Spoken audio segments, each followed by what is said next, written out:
Rasulillah wa ala alihi wa ashabihi wa man tabi'ahum bi ihsanin ila yaumil din, amma ba'd. Qatibidin azanallahu wa iyyakum. Sebenarnya ini ada di luar rencana sedikit ya. Tadi harusnya guru kita Ustaz Hadi menyelesaikan sampai 2 bab berikutnya lagi. Tapi waktu beliau tidak cukup ya. Dan bagian saya harusnya mulai dari bab tauhid asma wa sifat.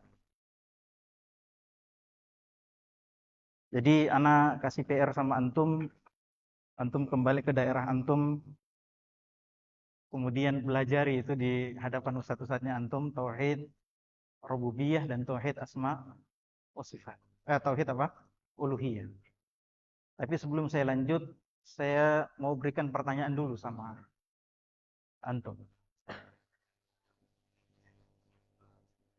Pertanyaan pertama, pengertian dari tauhid uluhiyah itu apa? Tafadhal. Dalam ibadah. Ahsan. Akil jazaa. Tafadhal. Tauhid rububiyah. Ayo, tafadhal. Tafadhal.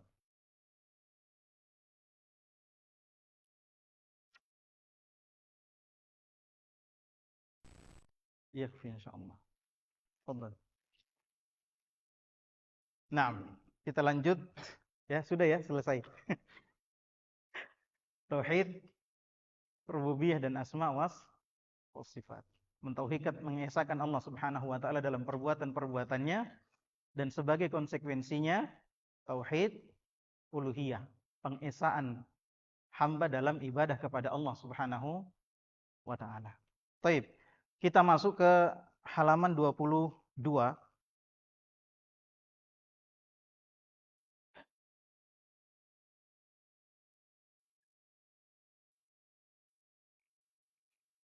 Jenis tauhid yang ketiga tadi sudah dijelaskan sebagian oleh guru kita Al-Ustadz Adi Faisal hafizahullah taala tentang hujjiyah atau hujjah dari pembagian tauhid itu menjadi 3. Tidak harus dibagi 3, akan tetapi memudahkan bagi kita untuk memahami tauhid. Dan hujjah-hujjah yang beliau sampaikan insyaallah sudah cukup bagi kita. Sekarang kita masuk di tauhid yang ketiga, yakni tauhid al-asma wa sifat. Mengesahkan Allah Subhanahu wa taala dalam nama-nama dan sifat-sifatnya. Apa maksudnya mengesahkan Allah Subhanahu wa taala dalam nama-nama dan sifat-sifatnya? Allah memiliki nama yang terkadang makhluk menggunakan nama itu juga. Iya tidak? Contohnya apa?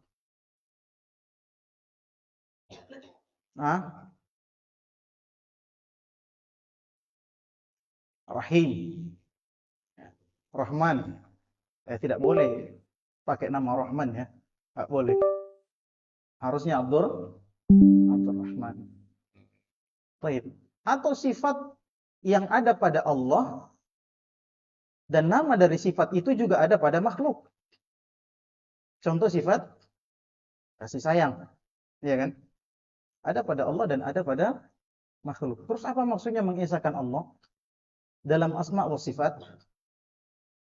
Yakni keyakinan kita bahwasanya Allah Subhanahu wa taala dalam asma wa sifatnya esa. Ya, dari sisi kesempurnaan. Dari sisi kesempurnaan. Dan dari segala sisi. Ya, sempurna dari segala sisinya. Contoh, sifat atau nama Allah Subhanahu wa taala Al-Alim. Al-Alim. Allah Subhanahu wa taala yang Maha mengetahui. Kita juga punya pengetahuan. Tapi pengetahuan kita tidak sama dengan pengetahuan Allah Subhanahu wa taala. Kesempurnaan pengetahuan hanya dimiliki oleh Allah Subhanahu wa taala. Dan nama Allah Subhanahu wa taala Al-Alim, ya, keindahannya, kesempurnaannya hanya dimiliki oleh Allah Subhanahu wa taala. Ada orang yang namanya alim. Bukan Ustaz alim. Tapi dia tidak alim sama sekali. Iya tidak? Ya, sementara nama-nama Allah Subhanahu wa taala mengandung sifat-sifat Allah Subhanahu wa taala yang sempurna, sehingga tidak sama antara nama-nama Allah dan sifat-sifat Allah. Allah esa dengan seluruh nama-nama dan sifat-sifatnya. Baik. Di sini Syekh Shalih Fauzan hafizahullah mengatakan an-naw' tsalits, jenis yang ketiga, tauhidul asma' was sifat. Makna tauhidul asma', makna tauhidil asma' was sifat. Makna dari tauhid asma' was sifat. Maknanya adalah an nuthbita lillahi azza wa jalla ma athbatahu li nafsihi. yakni kita menetapkan untuk Allah apa yang sudah Allah tetapkan untuk dirinya. Ya. Jadi kita tidak boleh sotak-sotak, bikin-bikinkan nama, bikin-bikinkan sifat untuk Allah. Karena Allah sudah menetapkan nama-nama dan sifat-sifat untuk dirinya sendiri. Ya. Wa ma athbatahu lahu rasuluhu sallallahu alaihi wasallam min al-asma'i was sifat. Dan menetapkan untuk Allah nama-nama yang telah ditetapkan dan sifat-sifat yang telah ditetapkan oleh Rasul sallallahu alaihi wasallam untuk Allah Subhanahu wa ta'ala. Wa an nunfiya 'anillahi ma nafahu anhu nafsa. Dan kita menafikan, mengingkari nama-nama dan sifat-sifat yang diingkari oleh Allah untuk dirinya. Wa nafahu anhu Rasuluhu sallallahu alaihi wasallam minan naqais wal 'uyub min ghairi tahrifin wala ta'tilin wala taqyifin wala tamthil. Ya. Yakni mengingkari nama-nama atau sifat-sifat Allah Subhanahu wa taala yang mengandung kekurangan. Yang mengandung apa? Kekurangan dan aib. Ya. Tanpa tahrif. Nanti kita jelaskan. Wala ta'til, wala taqyif, tidak dengan mentahrif. Tahrif itu apa? Tahrif itu artinya menyelewengkan. Nah, sekarang sudah ada yang namanya selingkuh. Kalau dulu waktu saya pertama kali belajar tauhid belum ada kata selingkuh itu kayaknya. Jadi kalau orang bilang menyelewengkan, wah itu pikiran kita ke sana. Tapi sekarang alhamdulillah sudah ada kata selingkuh sehingga menyelewengkan bisa digunakan untuk narasi ini. Baik. Menyelewengkan apa yang Allah tetapkan pada dirinya dari nama dan sifat. Apa itu ta'rif? Tahrif. Tahrif ini ada dua. Ya, penyelewengan terhadap nama dan sifat Allah ini ada dua. Ada yang disebut dengan tahrif ma'nawi dan ada yang disebut dengan tahrif lafzi.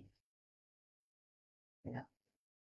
Menyimpangkan dari makna yang diinginkan oleh Allah Subhanahu wa taala pada dirinya. Atau menyimpangkan lafaz yang telah disebutkan oleh Allah dan Rasulnya tentang Allah. Ya, ini yang sering kita dengarkan. Contoh, ya, kalau tahrif lafzi sedikit, yang banyak itu maknawi. Contoh, Allah Subhanahu wa taala beristiwa di atas arsy. Ini contoh yang paling banyak. Ya. Kemudian kata istiwa, istiwa artinya ya istiwa. Sebagian asatidzah melarang kita menerjemahkan istiwa dengan bersemayam. Katanya kalau kita mengatakan Allah itu bersemayam berarti diserupakan dengan manusia. Ya. Tapi sebenarnya sama saja. Ya. Kalau kita katakan istiwa juga, kalau pikiran kita memang menyerupakan dengan manusia, makhluk, sama saja menyerupakan. Gitu kan. Baik. Kemudian disimpangkan lafaznya, diubah lafaznya menjadi apa? Istaula. Artinya apa? Menguasai. Kenapa? Katanya alasannya, kalau kita mengatakan Allah beristiwa, berarti menyerupakan Allah dengan makhluk. Karena yang beristiwa itu adalah makhluk. Maka kita katakan istiwa ini adalah sifat yang Allah tetapkan untuk siapa? Untuk dirinya sendiri. Allah tetapkan untuk dirinya sendiri, maka kita jangan sotak-sotak bilang tidak begitu. Maka kita terima itu dengan kaidah yang disebutkan dalam ayat laisa kamitslihi syai'. Benar Allah beristiwa, tapi tidak sama istiwanya Allah dengan makhluk. Gampang kan? Gampang. Kalau dikatakan istaula, menguasai, sekarang ada enggak makhluk yang menguasai? Ada tidak makhluk menguasai? Ada kan makhluk namanya penguasa, ada tidak? Penguasa. Terus kenapa dikatakan penguasa menguasai tidak sama dengan, tidak menyerupakannya dengan makhluk? Kalau dikatakan ya kekuasaan manusia terbatas tidak sama dengan Allah, ya sama istiwa juga. Istiwanya Allah tidak sama dengan istiwanya makhluk. Yang kedua, kalau dikatakan Allah beristiwa artinya Allah menguasai. Sekarang boleh tidak kita katakan Allah beristiwa di atas gunung? Karena Allah juga menguasai gunung, iya tidak? Allah menguasai alam semesta, Allah menguasai bumi, iya tidak? Boleh tidak kita katakan Allah beristiwa di atas bumi? Tidak bisa. Karena tidak ada dalil yang mendukung hal tersebut. Nah, ini tahrif lafzi sekaligus maknawi. Ya.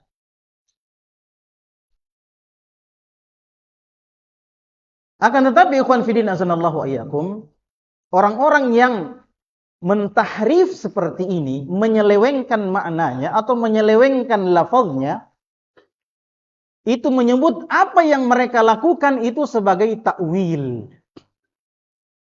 Sebagai apa? Takwil. Ya.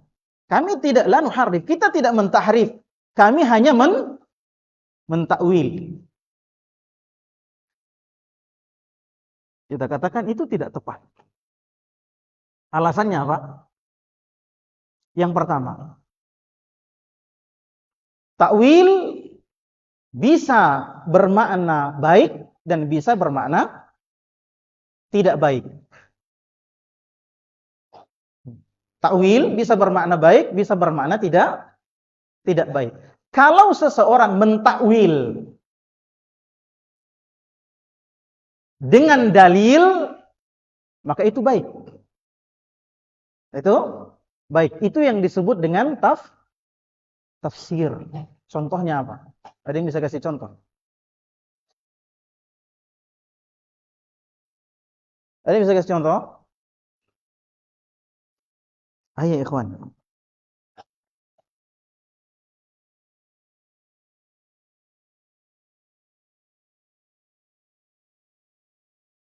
Allah Subhanahu wa taala berfirman, A'udzubillahi minasyaitonirrajim, ata amrullahi fala tasta'jilu. Di sini menggunakan ata amrullah. Harusnya diterjemahkan apa? Telah datang. Karena menggunakan fi'il madhi. Berarti telah lalu, past tense. Ya, telah lalu. Ya, telah datang amrullah. Maka para ulama menafsirkan ini dengan apa? Mentakwil ayat ini dengan apa? Akan datang. Berubah tidak maknanya? Berubah. Tadinya telah datang menjadi akan datang. takwil seperti ini boleh atau tidak? Boleh. Kenapa? Karena takwil ini ditunjukkan oleh dalil. Mana dalilnya? Setelahnya. Fala tasta'jiluh. Maka janganlah kamu terburu-buru. Bisa dipahami? Ada. Contoh yang lain. Allah Subhanahu wa taala berfirman, "Fa idza qara'tal Qur'ana fasta'idz billah minasyaitonir rajim." Kalau kalian fa idza qara'tal Qur'an. Ini sekali lagi menggunakan fi'il madi, past tense yang telah lalu. Kalau kita maknakan secara zahir, maka maknanya apa? Kalau kamu telah membaca Al-Quran, maka bacalah a'udzubillahi minasyaitonir rajim. Harusnya maknanya begitu. Ditakwil oleh para ulama, maksudnya adalah kalau kamu mau baca, berarti belum selesai. Iya kan? Berarti belum selesai. Boleh nggak ditakwil seperti ini? Bahwasanya kalau kamu mau membaca Al-Quran, boleh tidak ditakwil seperti itu? Boleh. Kenapa? Dalilnya apa? Karena perilaku Rasul sallallahu alaihi wasallam menunjukkan hal itu. Bahwa Rasul sallallahu alaihi wasallam membaca ta'awudz sebelum membaca Al-Qur'an. Inilah yang disebut dengan tafsir. Ini yang disebut dengan tafsir, takwil yang diperbolehkan. Kenapa boleh seperti itu? Karena ya ada dalil yang menunjukkan hal tersebut. Bisa dipahami? Yang tidak pas yang bagaimana? Yang tidak boleh bagaimana? Yang tercela, takwil yang tercela bagaimana? Ketika menafsirkan sesuatu dan tidak ada dalil yang menunjukkan hal tersebut. Seperti tangan Allah ditakwil menjadi kekuatan. Ya kan? Atau istiwa tadi menjadi menguasai. Ya, tidak ada dalil yang menunjukkan hal tersebut. Ya. Maka yang seperti ini, ikhwan fillah azanallahu ayyakum, kita jawab dengan apa? Yang pertama, pemahaman seperti itu tidak difahami oleh kaum salaf. Tidak ada salaf, satupun salaf yang memahami istiwa itu sebagai istaula. Ini yang pertama. Yang kedua, menyelisihi bahasa Arab. Ya. Menyelisihi bahasa Arab. Tidak ada dalam bahasa Arab makna istiwa itu istaula.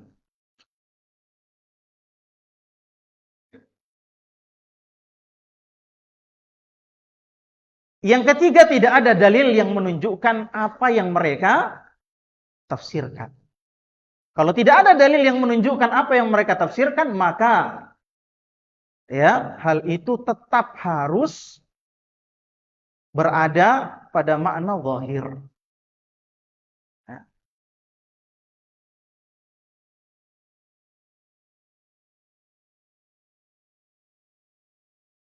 Baik. Ini bantahan untuk orang yang mentahrif. Jadi kita terima, kita tetapkan apa yang Allah tetapkan untuk dirinya sendiri sesuai dengan keinginan Allah dan ya, sesuai dengan keinginan Allah untuk dirinya sendiri. Kita biarkan saja seperti itu. Kemudian wala ta'til. Tidak boleh mentaktil. Apa itu taktil? Yakni menganggapnya tidak ada.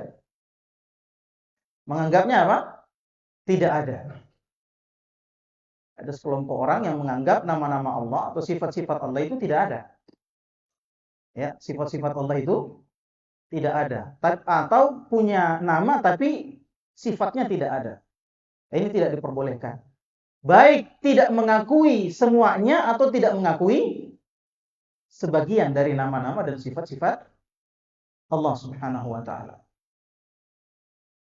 Gimana, ngantuk? Ya. Baik. Ya, jadi yang dimaksud dengan ta'til adalah mengingkari apa yang Allah telah tetapkan untuk dirinya berupa nama-nama dan sifat-sifat. Ya, sama saja apakah yang diingkari itu semuanya atau sebagian dari nama-nama dan sifat-sifat Allah Subhanahu wa taala. Ya, sama saja bentuk pengingkarannya dengan mentahrif, ya. Jadi sebenarnya mentahrif itu dia ingkari gitu. Tapi tidak mau dikatakan mengingkari, makanya dia selewengkan ke makna yang lain. Kayaknya memang waktu menjadi teror ya. Ini kita baru baca berapa baris ini. Iya.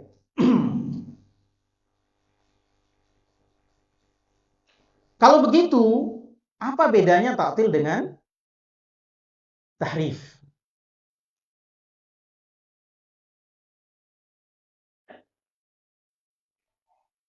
Ya. Perbedaannya adalah ta'til itu tahrif itu pada dalil. Jadi ada dalil kemudian dimaknai dengan makna yang selainnya. Ya. Atau lafaz yang disebutkan dalil kemudian diselewengkan lafaznya. Ya. Itu pada dalil. Adapun ta'til pada apa yang ditunjukkan oleh dalil. Contoh, Allah Subhanahu wa taala berfirman, "Bal yadahu mabsutatan." Kedua tangan Allah terbentang. Siapa yang menetapkan sifat ini untuk Allah? Allah sendiri. Siapa yang lebih tahu tentang Allah? Ya Allah sendiri. Kita tidak tahu apa-apa tentang Allah kalau tidak dikasih tahu tentang Allah. Kalau Allah tidak menyebutkan tentang dirinya sendiri. Maka dalam ayat ini mereka mengatakan tangan Allah di sini yang dimaksud bukan tangan, tapi kekuatan. Ya. Tapi kekuatan. Maka dia telah melakukan apa? Tahrif al-ma'na dan tahrif dan ta'til. Ya.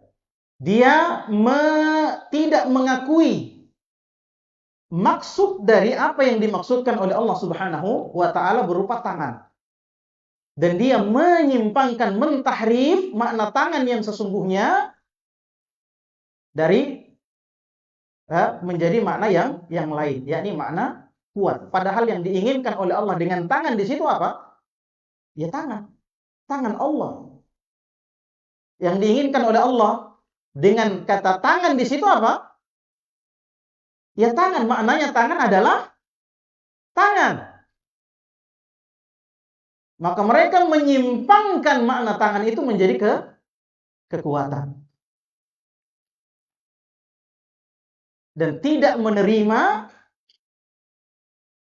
apa yang dimaksudkan oleh Allah Subhanahu wa taala dalam makna tangan. Itu disebut dengan ta'til.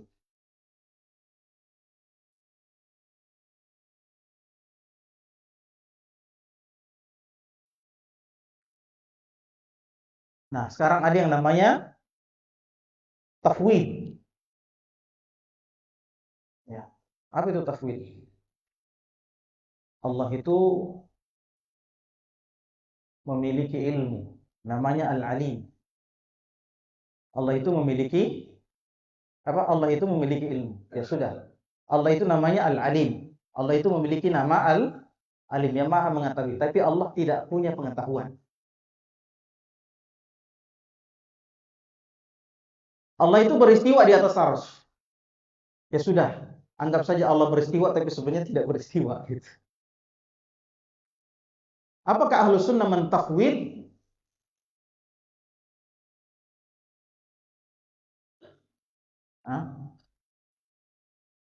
Kita katakan Ahlus Sunnah menetapkan apa yang ditetapkan oleh Allah Subhanahu wa taala pada nama-nama dan sifatnya, ya, tapi Ahlus Sunnah mentafwid apa? Kaifiyah. Caranya Allah itu seperti apa? Allah turun ke langit dunia. Caranya bagaimana? Kita nggak tahu. Sudah yakini saja bahwa Allah turun ke langit dunia pada sepertiga malam terakhir. Caranya bagaimana kita tidak tahu. Apakah maksudnya ini bahwasanya kita mengingkari bahwasanya Allah punya cara? Tidak. Kita katakan segala sesuatu itu pasti punya kaifiyah. Yang kita ingkari apa? Ilmu kita tentang kaifiyah Allah. Ya. Kita tidak punya pengetahuan tentang kaifiyah Allah. Kenapa? Karena Allah memang tidak kasih tahu. Paham tidak? Tuh, Masya Allah. Ini saja paham. Insya Allah ya. Angguk-angguk. Baik. Wala tamsil. Jadi kita menetapkan nama-nama dan sifat-sifat Allah sebagaimana yang Allah tetapkan untuk dirinya dan sebagaimana yang Rasul sallallahu alaihi wasallam tetapkan untuk Allah Subhanahu wa taala.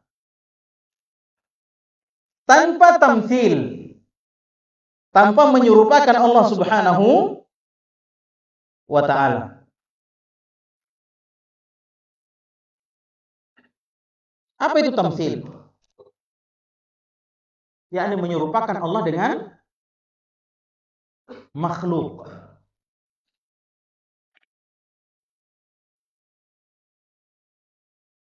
Di antara bentuk penyimpangan dalam bab asma wa sifat adalah menyerupakan Allah dengan makhluk. Ini biasa disebut dengan musyabbih. Orang-orang yang melakukan ini disebut apa? Musyabbih, tashbih.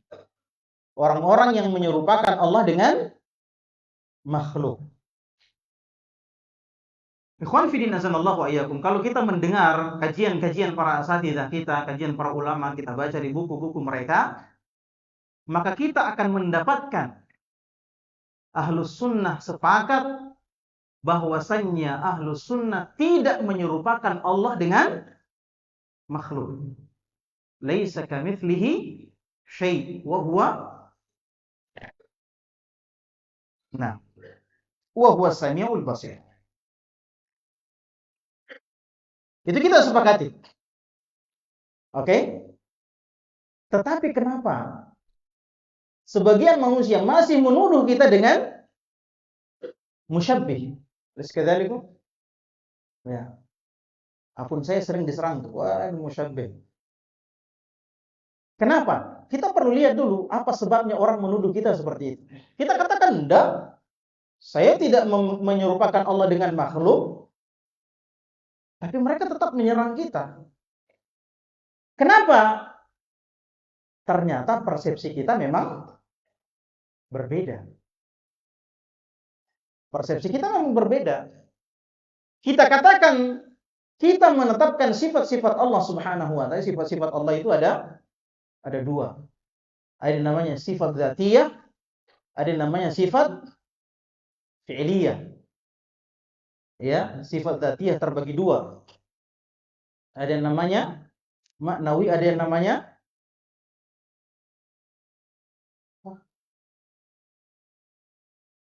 ada yang namanya maknawi, ada yang namanya khabari. Maknawi itu Allah Subhanahu wa taala Maha hidup dan seterusnya. Ya, ini sifat dzatiyah. Kemudian khabari itu apa? Allah Subhanahu wa taala punya tangan, Allah punya kaki. Yang namanya sama dengan apa yang ada pada manusia.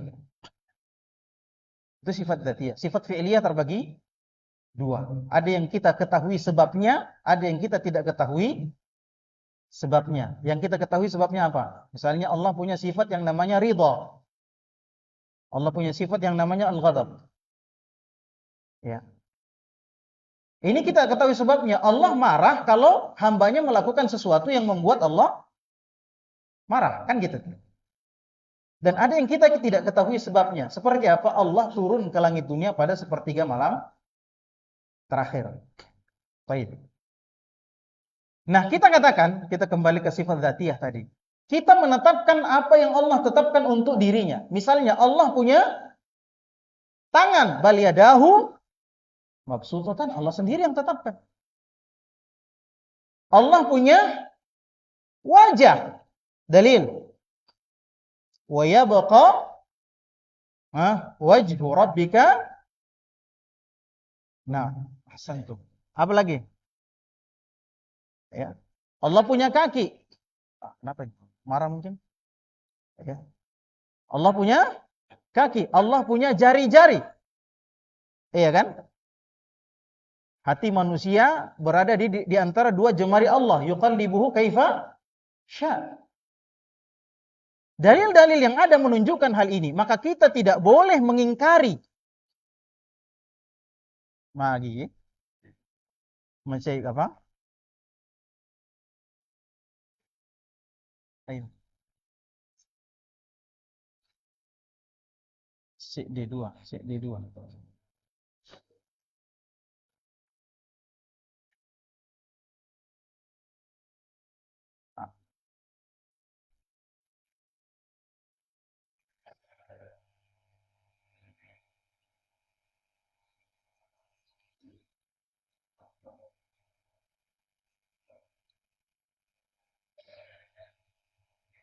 Satu, dua. Oke. Sampai di mana min tadi? Ya. Di antara sifat dzatiyah Allah ada yang namanya khabari. Yakni Allah Subhanahu wa taala memiliki sifat-sifat yang sama dengan namanya, bukan sama ya, tapi namanya sama dengan tubuh manusia. Allah punya mata, Allah punya tangan, Allah punya kaki, ya kan? Oh iya. Kita katakan Allah punya ini semua, tapi laisa kamitslihi syai'. Kembali lagi ke situ, tidak sama. Tangan Allah tentu tidak sama dengan tangan makhluk. Iya kan? Kaki Allah tentu tidak sama dengan kakinya makhluk. Ya. Tidak ada yang sama. Jadi kita tetapkan, kemudian kita kan tidak ada yang sama, dan kita tidak tahu bagaimana. Dari sisi inilah mereka menyerang kita. Ketika kita menetapkan bahwa Allah punya tangan, Allah punya kaki, Allah punya jari, oh berarti Anda menyamakan Allah dengan makhluk. Baik. Kita menyelam sedikit ke pola fikir mereka. Ikhwan, terus terang. Ya, terkadang kita membantah ahlul bid'ah. Tapi karena kita tidak tahu pola fikir mereka sehingga kita salah dalam membantah. Dan bantahan kita dijadikan olok-olokan oleh mereka. Baik. Mereka mengatakan Allah punya tangan, punya wajah, punya jari, itu menyerupakan Allah dengan makhluk. Karena Allah, ya, karena makhluk punya tangan, punya wajah, punya kaki, punya tangan, berarti menyamakan Allah dengan makhluk. Padahal Allah sendiri yang bilang. Kalau dikatakan ini dalil-dalilnya, mereka mengatakan apa? Maksudnya bukan itu. Akhirnya mereka mentahrif tadi yang pertama. Akhirnya mereka menyelewengkan makna atau lafaznya. Bisa dipahami? Baik. Jadi itu bukan tangan, itu kekuatan, itu bukan kaki, itu bukan jari. Maksudnya begini dan sebagainya. Ya. Allah Maha mendengar. Oh, itu bukan Maha mendengar, yang mendengar itu makhluknya. Itu disandarkan kepada Allah, idhafi. Nah, itu. Sehingga ketika kita meyakini Allah punya tangan dan yang lainnya sesuai dengan dalil-dalil yang ada, kita dianggap menyerupakan Allah dengan makhluk. Dari sisi itulah kita dikatakan sebagai musyabbih. Saya tanya, ada mantan Aswaja di sini? Nggak, kita mau diskusi aja gitu, supaya antum tahu bagaimana cara mereka berpikir. Ada? Masa ndak? Kalau begitu hadiahnya buat saya. Kebetulan saya S1-nya dulu sama Ustadz Abu Hanifah di Markas Aswaja. Mana Ustadz Abu Hanifah? Ya, di PWNU Sulawesi Selatan. Ya, kita belajar Aswaja 1, Aswaja 2, Aswaja 3. Ya. Mana Ustadz Abu Hanifah? Tidak mau mengaku. Baik, kita tanya ya Ikhwan. Tapi antum berpikir sajalah. Kalau kita mengatakan, nanti kita bahas ya, ada beberapa golongan yang menyimpang. Ada memang yang mengatakan tidak boleh kita menetapkan sama sekali bahwa Allah itu punya nama dan punya sifat. Tidak boleh ditetapkan sama sekali. Ya, ada juga yang mengatakan ya kita tetapkan yang dinafikan dari Allah tapi tidak menetapkan yang ada pada Allah. Nantilah kita akan bahas itu setelah ini. Sekarang pertanyaannya, kita ada atau tidak? Ada atau tidak? Ada. Allah ada atau tidak? Apakah itu berarti kita menyerupakan Allah dengan makhluk? Iya, bagi antum tidak, bagi mereka iya. Atau ada bahasa lainnya apa? Tajsim, mujassimah. Ya, kita ini mujassimah, itu yang saya mau bilang dari tadi tapi lupa. Mujassimah. Ya, bahwa Wahabi, Salafi itu apa? Mujassimah, menetapkan jisim untuk Allah Subhanahu wa taala. Itu baru muncul ya, dari tadi sih apa ini? Ya, baru muncul qadarullah. Bahwasanya kita ini mujassimah. Apa namanya? Salafi itu mujassimah. Muhammad bin Abdul Wahhab itu mujassimah. Kenapa? Karena menetapkan sesuatu yang ada pada makhluk, ada juga pada Allah. Nah, pertanyaannya, kita ini ada. Allah ada atau tidak? Ada kan? Apakah itu berarti kita menyerupakan Allah dengan makhluk karena sama-sama ada?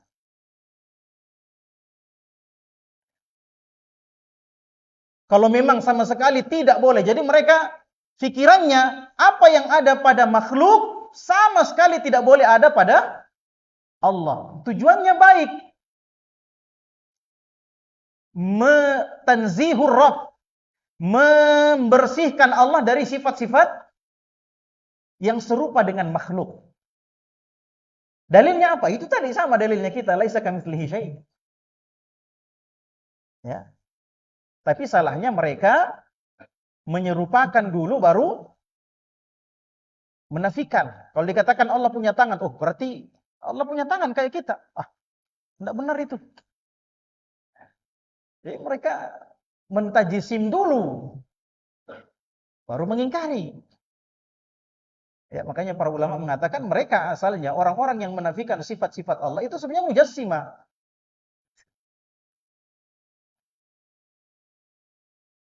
Jadi ini tidak bisa diterima ikhwati fillah azanallahu wa iyyakum. Sebenarnya kalau ada alumni Aswaja di sini kita bisa dalam, tapi waktu juga sedikit ya. Saya bilang tadi waktu ini betul-betul menjadi teror ya. Lagi 6 menit. Baru berapa? Jadi nanti sisanya Ustadz Muntawatir semua. Set. Ternyata ada beliau di sini. Saya tidak lihat. Baik. Kita sekarang kenali dulu kelompok-kelompok menyimpang. Cukup enggak waktunya? Kelompok yang pertama yang menyimpang dalam sifat Allah Subhanahu wa taala adalah orang-orang yang mengatakan kita tidak boleh menetapkan satu nama dan sifat pun untuk Allah, enggak boleh. Ya Allah sama sekali tidak punya nama, tidak punya sifat. Wah, ini jelas. Ini yang dihindari oleh orang-orang Mu'tazilah gitu. Ya, kenapa? Karena kalau mengingkari seperti ini kufur terhadap ayat-ayat Allah karena ini ditunjukkan oleh ayat-ayat Allah. Kalau mengingkari seperti ini, apa namanya? Kalau menetapkan seperti ini, apa? Kalau mengingkari seperti ini berarti kufur terhadap ayat-ayat Allah. Makanya orang-orang Mu'tazilah lebih memilih untuk apa? Mentahrif tadi. Supaya mereka tidak dikatakan mengingkari ayat Allah. Kita tidak boleh menetapkan bahwasannya Allah itu ada, tidak boleh juga menetapkan bahwa Allah itu tidak ada. Kalau kita mengatakan Allah ada, maka kita menyerupakan Allah dengan makhluk yang ada. Kalau kita katakan Allah tidak ada, berarti kita samakan Allah dengan sesuatu yang tidak ada. Nah, di sini sesuatu yang tidak ada, sesuatu itu ada. Kok bisa tidak ada? Paham nggak? Maka sesungguhnya orang-orang seperti ini menyerupakan Allah juga. Iya kan?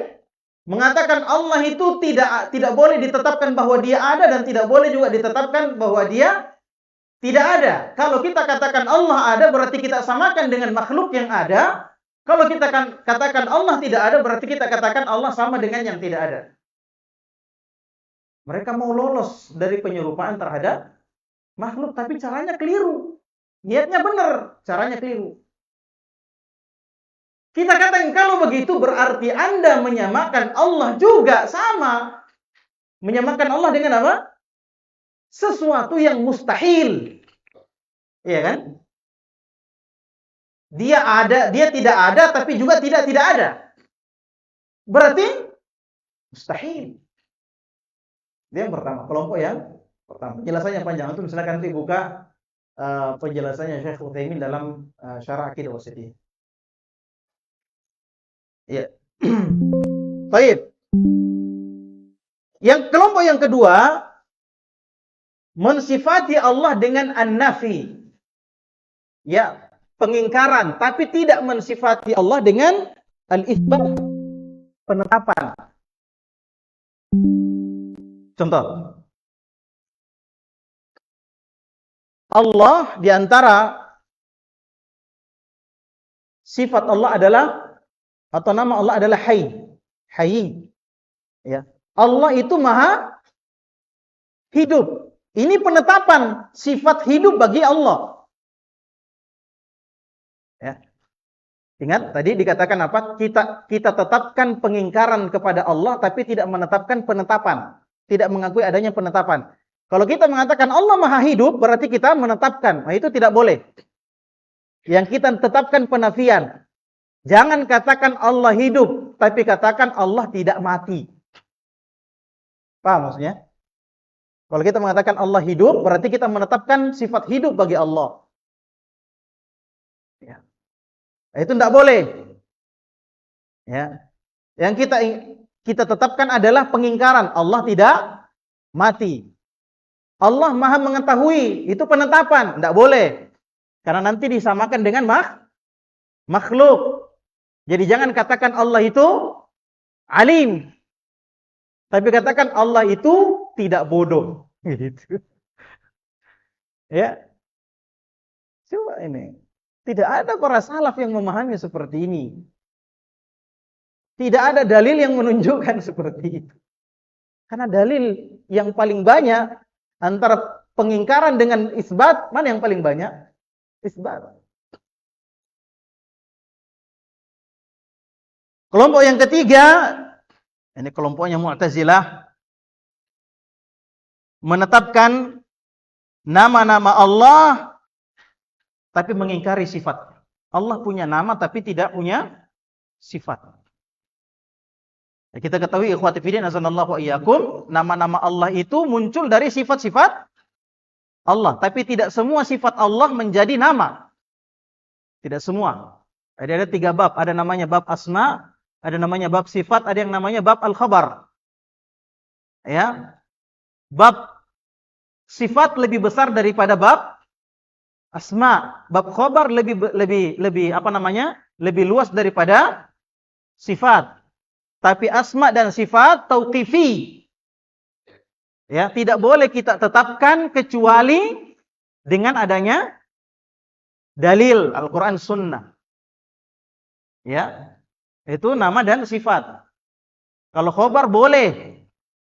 Ya, dengan beberapa syarat tertentu. Makanya Allah mengatakan walillahi apa? Al-asmaul husna fad'uhu biha. Ini 3 kaidah dalam nama Allah. Walillahi al-asma'u. Ya, pakai alif lam, menunjukkan nama-nama Allah itu sudah ada, nggak boleh kita bikin-bikin lagi. Ya, sehingga nama-nama Allah itu tauqifiyah. Tidak boleh kita sebut, tidak boleh kita tetapkan kecuali adanya dalil. Itu al-asma. Sifat yang kedua al-husna. Ya, nama-nama Allah itu indah dari segala sisinya, mencapai puncak keindahan. Ya, tadi kita sudah sebutkan tidak sama dengan kita. Ada orang yang namanya adil tapi tidak adil, kan gitu. Ya. Maka syarat kedua asma itu adalah indah. Oleh karenanya tidak semua sifat itu bisa menjadi memunculkan nama. Seperti contohnya Allah punya sifat kalam. Allah berbicara. Ya. Tapi tidak boleh dikatakan Allah itu mutakallim. Kenapa? Karena berbicara terkadang ada bicara yang bagus, terkadang ada bicara yang tidak bagus. Ya, meskipun semua apa yang dikatakan Allah itu benar, tapi sifat berbicara itu ya tidak sama dengan Allah. Itu bagus semuanya, tidak ada unsur kejelekannya di situ, nggak ada. Ar-Rahman, Ar-Rahim, semuanya bagus, indah. Ya. Allah memiliki sifat iradah, keinginan. Tapi kita tidak katakan Allah itu murid yang menginginkan. Kenapa? Karena ada keinginan baik, ada keinginan jelek. Sehingga kalau Allah dikatakan al-murid itu tidak mengandung makna al-husna. Kemudian yang ketiga fad'uhu biha. Ya, nama-nama Allah itu bisa digunakan untuk berdoa. Ya Tawwab. Tidak semua sifat-sifat itu memunculkan nama. Dan satu sifat terkadang memunculkan beberapa nama. Contohnya apa? Ya, contohnya sifat Allah al-maghfirah. Ya, berapa nama Allah dari situ? Ada 3. Yang pertama, Ghafir. Ghaffar, Ghafur. Meskipun maknanya bertingkat-tingkat. Baik. Jadi, kelompok yang ketiga ini adalah menetapkan nama-nama Allah Subhanahu wa taala tapi tidak mengakui ada sifat Allah Subhanahu wa taala. Jadi Allah itu Al-Alim tapi tidak punya ilmu, kayak begitulah. Ya. Ini orang-orang Mu'tazilah. Allah itu Sami'. Allah itu Maha mendengar tapi tidak punya pendengaran. Ini kan kacau ini. Iya kan? Allah itu Basir, Maha melihat tapi Allah tidak punya penglihatan. Koplak hijab. Iya kan? Qadir tapi tidak punya kudrah. Ya, alim tidak punya ilmu, hakim tidak punya hikmah. Ini orang-orang Mu'tazilah. Kenapa? Karena mendahulukan akal daripada nas. Ya. Kalau tidak bisa diterima akal, Allah punya tangan, Allah punya Maha mengetahui, itu tidak masuk akal saya itu. Tapi ada dalilnya, ya sudahlah kita tetapkan ini namanya, tapi tidak punya sifat. Kelompok yang terakhir, ya ini kelompok yang menetapkan nama Allah itu hakiki. Akan tetapi sifat-sifat Allah itu hanya sifat-sifat tertentu. Dibatasi hanya ada 7. Ini siapa? Kaum Asy'ariyah. Hanya ada 7. Yang kita kenal dengan apa? Sifat 20. Nah, terus kenapa cuma 7? Ya, 13-nya itu untuk menguatkan yang 7. Jadi asalnya itu cuma 7 sifat saja. Awalnya cuma 3, tapi jadi 7. Ya. Nah, ini ceritanya panjang, tapi waktu kita sangat terbatas. Ya, mudah-mudahan antum paham ya.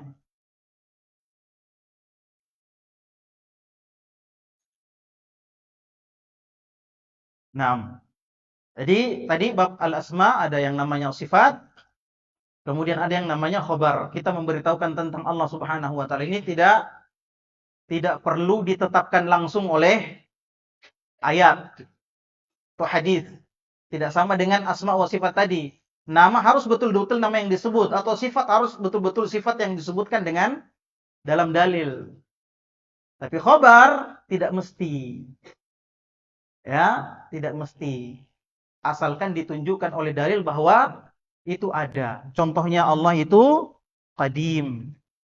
Ya, tidak disebutkan dalam dalil bahwasanya Allah itu qadim, tidak ada. Tidak sama dengan Ar-Rahman Ar-Rahim, ya kan? Disebutkan langsung dalam dalil. Ya. Sama dengan Allah itu syai', ya. Zat, suatu zat. Allah itu maujud, Allah itu ada. Tidak ada, ya, apa kata Said Aqil, ya, tidak ada ayat yang mengatakan Allah itu ada.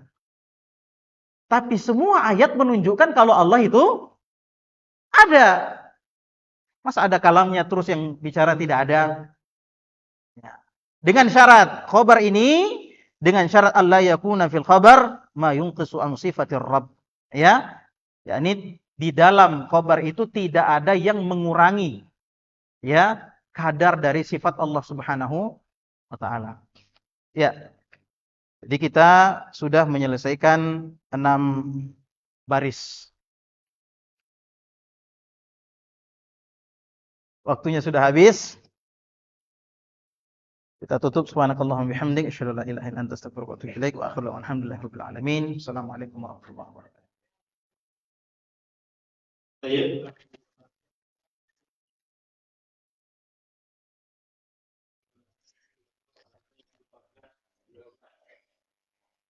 Jadi, Dr. Alvin Castro, Wali PPD.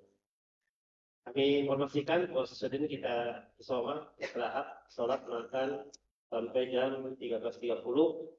Dan kepada info sekalian, alhamdulillah dari Ikhwan sudah masuk pertanyaan ada kurang lebih 7, dari Ikhwannya belum. Jadi silahkan dari materi tadi disiapkan pertanyaan-pertanyaannya melalui secari kertas dan diserahkan kepada panitia. Dan kami memperjelas kembali, insya Allah sebentar kita lanjutkan di jam 13.00 sampai 15.15, kemudian 15 kemudian ada tanya jawab. Dan kami himbau untuk mengikuti sesi-sesi daurah ini sampai tuntas agar pahalanya juga bisa sempurna. Karena kalau sepotong itu beda. Kalau hanya hadir terakhir, kemudian pulang pada ujungnya, maka sebahagian ilmu tersebut tentu saja tidak didapatkan semuanya. Kalaupun hadir sampai tuntas kemudian tidak sampai memahami semuanya, paling tidak faedah dan pahala akan dapat semuanya. Nah, kalau hadir hanya sebagian dari akhirnya tidak datang, lalu pahalanya juga hanya separuh saja. Karena itu kami anjurkan dan kami himbau untuk senantiasa mengikuti daurah hingga selesai, hingga kita kalau tidak mendapatkan faedah sempurna karena mungkin tidak paham semua, namun paling tidak kebaikan dan balasan kita bisa dapatkan dengan sempurna. Demikian dari MC, kita menantikan azan zuhur.